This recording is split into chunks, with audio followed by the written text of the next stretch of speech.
Hai sahabat Lavender, salam bahasa Indonesia terhebat. Kembali bersama saya Kak Eno untuk mempelajari bahasa Indonesia persiapan UTBK. Kali ini salah satu materi UTBK yang akan kita bahas adalah sintaksis atau yang biasa disebut sebagai tata kalimat. Salah satu subbab yang kita akan bahas yaitu frasa.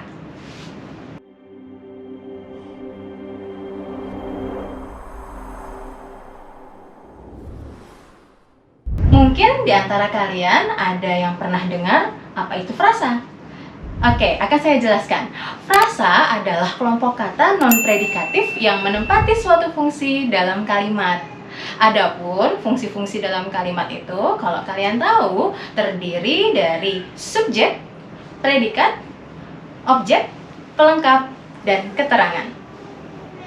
Nah, berdasarkan definisi tersebut, bisa kita dapat bahwa frasa itu punya ciri-ciri guys. Yang pertama, berupa kelompok kata, berarti terdiri atas dua kata atau lebih.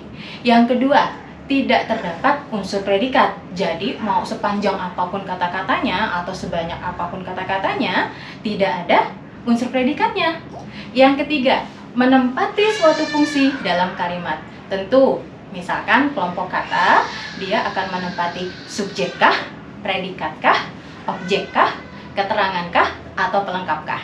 Dan yang keempat, memiliki fungsi dan makna gramatikal dalam kalimat. Jika dalam suatu kalimat, suatu frasa itu mempunyai fungsi dan makna sesuatu, tetapi dalam kalimat yang berbeda, bisa menimbulkan fungsi dan makna kalimat yang berbeda. Mungkin di antara kalian ada yang bingung, bagaimana sih itu frasa? Ya kan? Oke, jadi saya akan berikan bagaimana sih kita akan menentukan frasa dalam sebuah kalimat. Oke, caranya kita buat garis-garis batas fungsi dengan cara mengucapkannya guys. Oke, dengan cara mengucapkannya itu, kita akan menentukan bagaimana batas-batas jeda-jedanya. Nah, dari batas jedanya itu, nanti kita akan bisa menentukan bahwa sebuah kalimat itu bisa terdiri dari kata per kata, kata per frasa, atau frasa per frasa. Nah, begini nih cara untuk menentukan bagaimana frasa dalam sebuah kalimat. Seperti yang tadi sudah saya katakan, kalau kita bisa dengan mengucapkannya, kemudian kita tentukan batas-batasnya itu dengan cara menjedaknya. Dengan cara menjedaknya, nanti kita akan menentukan bagaimana frasa dalam kalimat tersebut.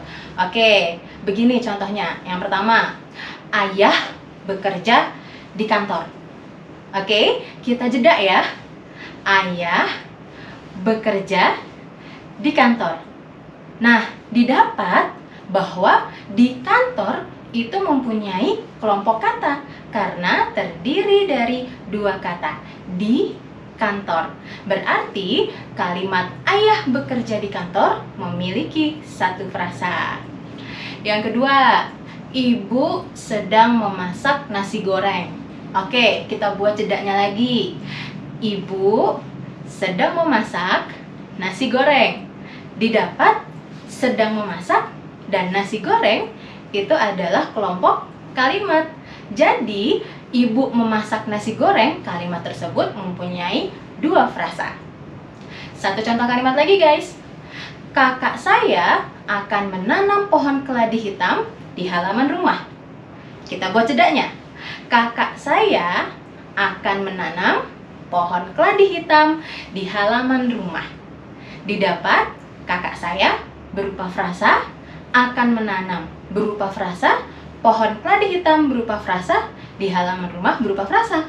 Jadi kalimat tersebut mempunyai 4 frasa. Bisa kan ya semua?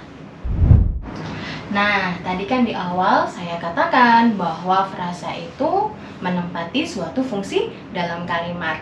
Ini cara pembuktiannya, yakni kita membuktikan frasa dalam fungsi kalimat dengan contoh. Yang pertama, ayah bekerja di kantor. Ayah bekerja di kantor.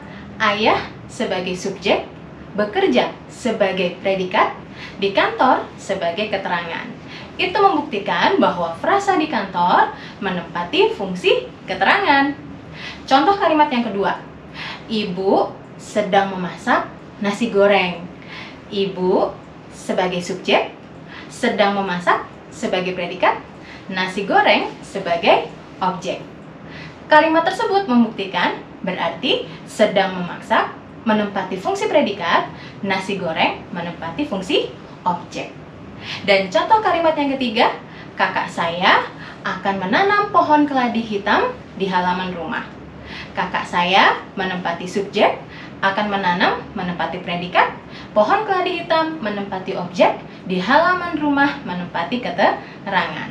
Kalimat tersebut membuktikan bahwa masing-masing frasa tersebut menempati fungsi subjek, predikat, objek, dan keterangan.